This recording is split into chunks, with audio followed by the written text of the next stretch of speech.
Hi guys, welcome back to my channel Mechanical Engineering Made Easy with Neha Mishra, because it is actually easy.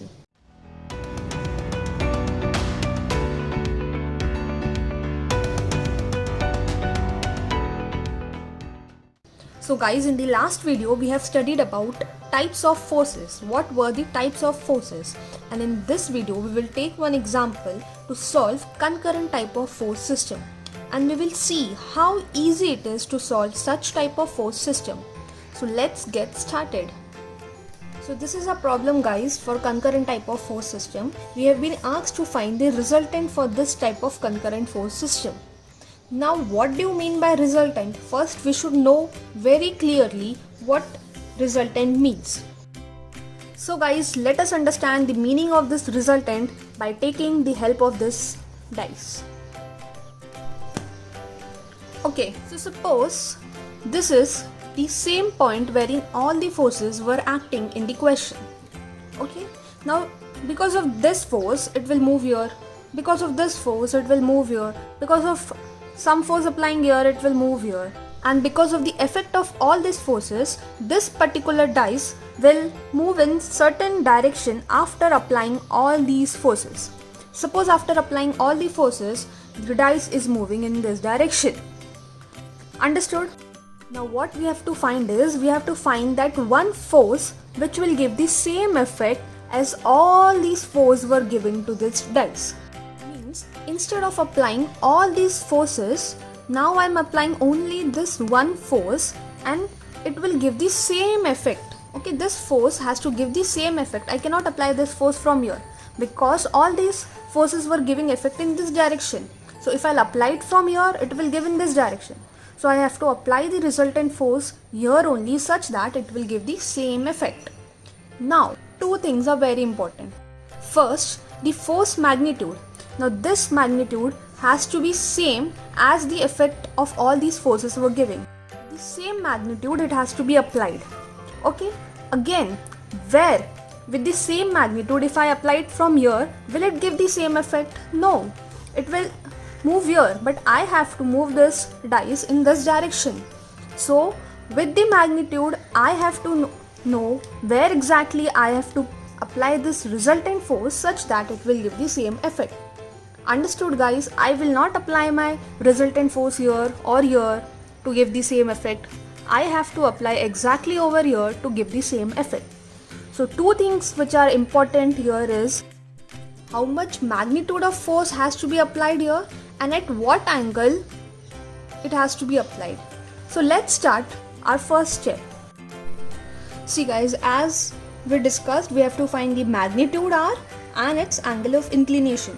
Means where this R will be applied and at what angle it will be applied. This theta and R, magnitude of R and value of this theta.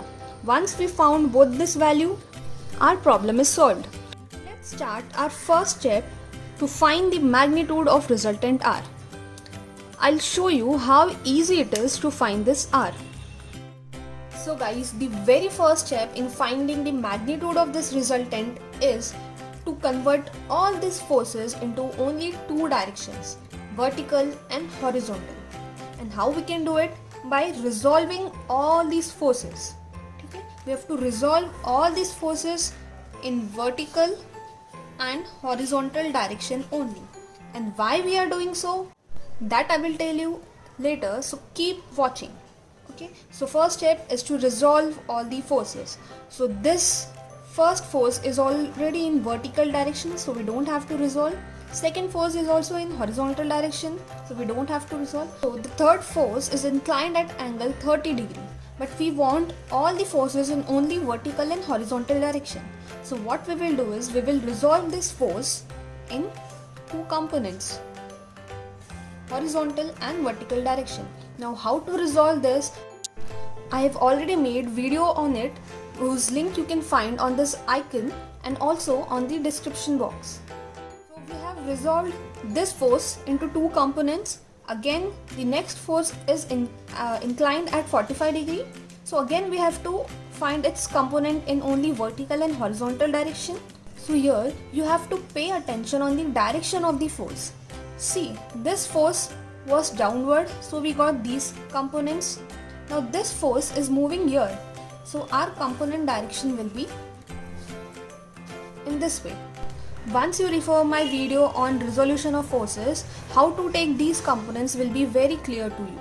Okay, so now let's write their magnitude.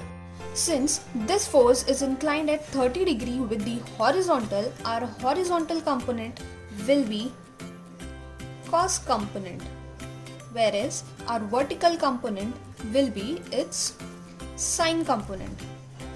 Similarly here, this force is inclined at 45 degree with the horizontal, so our horizontal component will be cos component and our vertical component will be sine component. Okay? What these components means, if we will not apply this force and instead we will apply these components, it will give the same effect as this force. So when we are taking this components into account, we will not take this force. Okay, so guys, now how many force do we have? This vertical force, now next horizontal force, this horizontal force, again this vertical force, this horizontal force, and lastly this vertical force. So we have converted all our forces into only horizontal and vertical direction, such that at this point only vertical and horizontal forces are applying. So now there are no inclined forces acting at this point. Instead we have all the forces acting either vertically or horizontally at this point. Okay? So now our first step is complete, which was to convert all the forces into vertical and horizontal direction. Now let's proceed to our next step. So guys, what we have to find now is one single force in horizontal direction which will give the same effect as all these horizontal forces are giving, and one force in the vertical direction which will give the same effect as all these vertical forces are giving. Okay, for example, suppose this is a block and 5 kilonewton and 3 kilonewton forces are applied on it. Now what will happen? As a resultant, this block will move in this direction with 2 kilonewton. Now how we got this value? We have simply taken the summation of all forces in the horizontal direction. 5 minus 3. Now why minus? See, for that you have to understand this quadrant system. Okay, all the forces on the left side will be taken as negative, all the forces on the right side will be taken as positive. Similarly, all the forces acting upwards will be positive and all the forces acting downwards will be negative. Now since this force was acting on the right side, we have taken plus 5, and it was on the left side, hence minus 3. So 5 minus 3 is plus 2. Now 2 denotes the magnitude and plus denotes the direction. Similarly, here also we have to find the effect of all this horizontal forces. Okay? What will be that single force which will be obtained by the summation of all these horizontal forces acting on this block? Okay? So let's start by finding summation Fx, means summation of all the forces in horizontal direction. X means what in horizontal direction. So see, your first force is in vertical direction, so it will not come here. Second force is in horizontal direction, so we have to consider, but again we have to pay attention on the symbol, because since it is on the left side, we will take it as negative, minus 300. Again our next force is horizontal, so we will consider it, and again since it is again in the left side, we will take it as negative 250 cos 30. Moving towards our next force is vertical direction, so we will not consider it. Next force is in horizontal direction, so we will consider it. Again it is in left direction, so again it will come as minus 400 cos 45. So guys, after solving this in calculator, we get the value as 199.3 Newton. So we have got the effect of all these forces as minus 199.3 Newton. What it means that if we remove all this horizontal force and if we apply only this force, one horizontal force with magnitude 199.3 Newton, and in which direction, guys? See, it is negative, so in the left side. So if there's a point here, and instead of applying all this horizontal force, we are applying only this force in this direction with this much magnitude, it will give the same effect as these forces were giving. So either you give this block 2 kilonewton or you give this block 5 kilonewton and 3 kilonewton from here, both this block will give the same effect. Similarly, before all these forces were applying, all these horizontal forces were applying on this point. Now only this force is applying on this point, but with the same effect. Correct? Similarly, we will find what will be the effect of all the vertical forces such that only one vertical force will give the effect of all these vertical forces. Okay? So first force is in vertical direction, so we will consider it. Again it is upwards, so positive, plus 500. Next force, no, we will not consider it. Third force, we will not consider. Fourth force, yes, but direction is downwards, so we will take it as minus 250 sine 30. See guys, how simple it is. So simple it is. Again fifth force is in horizontal direction, so we won't consider. Next force, vertical direction. Where is the direction of this force? It is upward, so we will take it as positive. 400 sine 45. So guys, by solving this in the calculator, we get the value as 657.8 Newton. Again here it is coming as positive. Now what it means, instead of applying all these vertical forces, if we apply a single vertical force here, and in which direction? Positive means upwards. With how much magnitude? 657.8 Newton. Okay, instead of applying all these vertical forces here, if we'll just apply this vertical force, it will give the same effect as all these vertical forces were giving. Understood? So what we have actually done here is, we have converted the effect of all these forces into just two forces. In x direction with magnitude 199.3 Newton acting on the left side, and in vertical direction with magnitude 657.8 Newton acting upwards. Okay? So we now have these two forces acting on this point. Now what we will do is, we will convert these two forces into one single force such that the effect of this single resultant force will be same as the effect of these forces were giving. And in turn, actually the effect of these forces were nothing but the effect of all these forces were giving. Okay? Means what, we first converted the effect of all these forces into just two direction, and now we are converting effect of both of these forces into single force, that is called as resultant. Understood guys? So now let's find the value of this resultant. We will apply only this resultant force at this point. This point will move in the same direction and in the same effect as it was moving when all these forces were getting applied to it. Understood? Now we have substituted all these forces with a single force called as resultant. Okay? Now let us find out what is the magnitude of resultant. So guys, we just saw that how easy it was to find the value of summation fx and summation fy.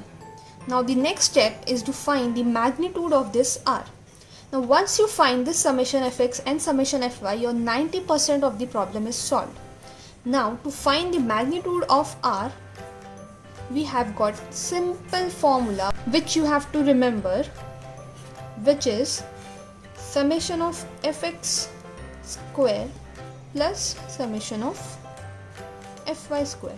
See how simple it is. So now by putting these value, we found that r is 687.4 Newton. This is what guys, this is the magnitude of r.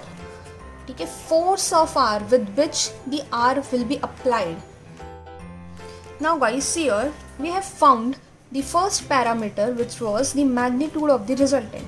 Now we have seen that only the magnitude is not enough.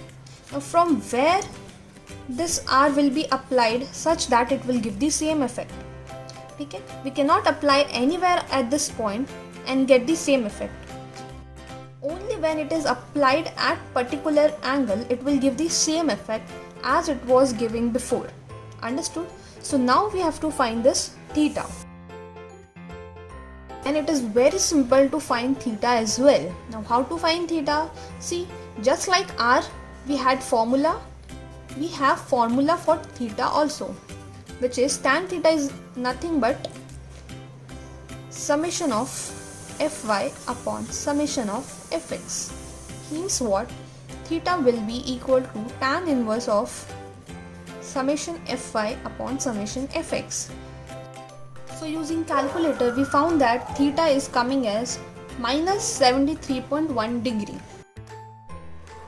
So guys, now we have found out summation fx value, summation fy value, magnitude of r and theta. But how to plot this r and how to plot this theta? Okay, r was coming as 687.4 Newton and we got theta as minus 73.1 degree. So guys, let us see how to plot this on quadrant. So first let us take quadrant. Okay, since our summation fx was negative, summation fy was positive. Negative means our summation fx was in this direction and our summation fy was in this direction. So definitely our r will lie somewhere here in between. But where? So with the help of theta we can find the exact location of r. So we got theta as minus 73.1. Now pay attention here guys. When you get minus, the angle will be taken as clockwise, and when you get positive the angle will be taken as anti-clockwise. Again, from where you have to take this angle? From the horizontal. For example, in this case we have got negative 73.1 degree. So for negative we have to take clockwise direction. Okay? From where? With the horizontal. Now in this case our horizontal is here. Now from here we have to go clockwise. Okay? How much? 73.1 degree. Means what? This is your 0 degree. Here somewhere will be 5 degree. At the middle will be 45 degree. Okay? And here it is 90 degree. So between 45 and 90, somewhere here you will get as 73.1 degree. Understood why this negative and what it denotes? Negative means you have to take clockwise direction with the horizontal. Understood? If you would have got here positive 73.1 degree, then what it means? It means that you have to take anti-clockwise direction from the horizontal. So if this is the horizontal, from here anti-clockwise direction, so this becomes your 0, this becomes your 45 at the center, this becomes your 90. So between this 45 and 90, from here you will get positive 73.1 degree. Understood guys? So in this way you plot your r and theta. So guys, now we have found theta also. Okay, next parameter also we have found, and we have seen how simple it was to find this resultant and this theta. So guys, let's quickly do the revision of the steps that we have followed to find this r and theta. So guys, the very first step we did was to resolve all the forces in x and y direction, means in horizontal and vertical direction. And the next step we did was finding summation fx and summation fy. Once we resolve all the force in vertical and horizontal direction, then we found out its summation of all the force in x direction and summation of all this horizontal force in y direction. Now once you find summation fx and summation fy, it is very easy to find this r with the help of this formula, which is nothing but summation fx whole square plus summation fy whole square. And the last step which you did was to find this angle theta, and whose formula was tan inverse summation fy upon summation fx. Okay, so by just following these steps you can easily solve any type of concurrent problem. Now there are certain points to note while solving these steps. Guys, now there are some important points that you must remember while following all these steps. Okay, so very first important point is the direction of your x and y.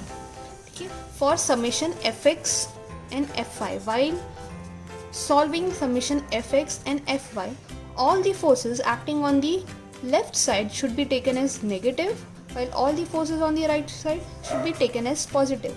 Similarly, for summation fy, all the forces, okay, acting upwards should be taken as positive, and all the forces acting downwards should be taken as negative.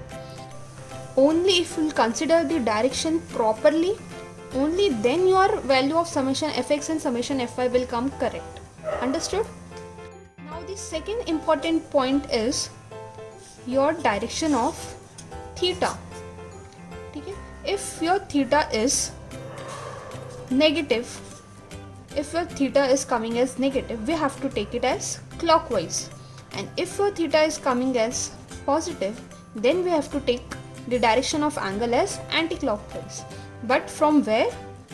From the horizontal, from the summation fx that you are getting. From that line you have to take this negative and this positive, this counterclockwise and this clockwise direction. Understood? Only and only when you will consider these directions properly while solving fx, fy and theta, only then your final value of r, theta and its placement in the quadrant will come correct. Okay? And it is very easy.